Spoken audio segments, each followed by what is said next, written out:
संतश्रेष्ठ तुकाराम महाराज यांच्या पालखी प्रस्थान सोहळ्यासाठी देहूनगरी सज्ज झाली आहे। तुकाराम महाराजांच्या पालखी सोहळ्याचं आज देहूनगरीतून पंढरपूरच्या दिशेने प्रस्थान होत आहे। विठुरायाच्या दर्शनाची आस मनात बाळगून राज्याच्या कानाकोपऱ्यातून लाखो वारकरी देहूत दाखल झालेले आहेत। दरम्यान मुसळधार पावसाच्या पार्श्वभूमीवर प्रशासन आणि देहू देवस्थानने भाविकांना देहूमध्ये न येता पुण्यातून पालखी सोहळ्यात सहभागी होण्याचं आवाहन केलंय। मात्र या आवाहनानंतरही दर्शनासाठी पहाटेपासूनच भाविकांच्या रांगा लागलेल्या आहेत।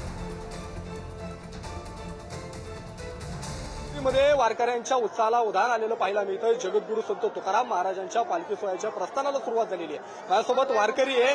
सगळ्या वारकऱ्यांच्या चेहऱ्यावरती आनंदाचं वातावरण आहे। माऊली प्रस्थान होत आहे, काय भावना आहेत तुमच्या? आमच्या भावना अशा आहेत, एवढंही संकट आलेलं असताना आळंदीमध्ये पाण्याचा पूर आलेला आहे, देहूमध्ये आहे, पाऊस थोडाही थांबायला तयार नाही।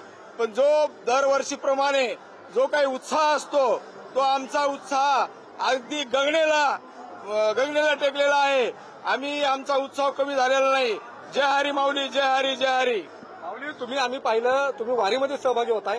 खास आमच्या पुढारीच्या सगळ्या प्रेक्षकांसाठी आपण अभंग या ठिकाणी म्हणा भाऊ। देवा माझे मनाला गो तुझ्या पायी, देवा माझे मनाला गो तुझ्या पायी, देवा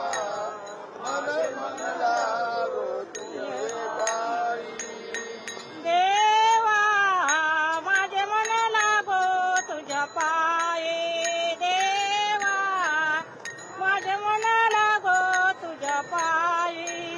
तीर्थवेत्र मुखे हरिनामा हाची माझा नेमा सिद्ध देवा, देवा माझ्या मनाला गो तुझ्या पायी, देवा माझ्या मनाला गो तुझ्या पायी। पंढरीनाथ भगवान की जय, माऊली ज्ञानेश्वर महाराज की जय। कॅमेरा पर्सन सतीश कदमसह विलेज जगताप, पुढारी न्यूज, देहू।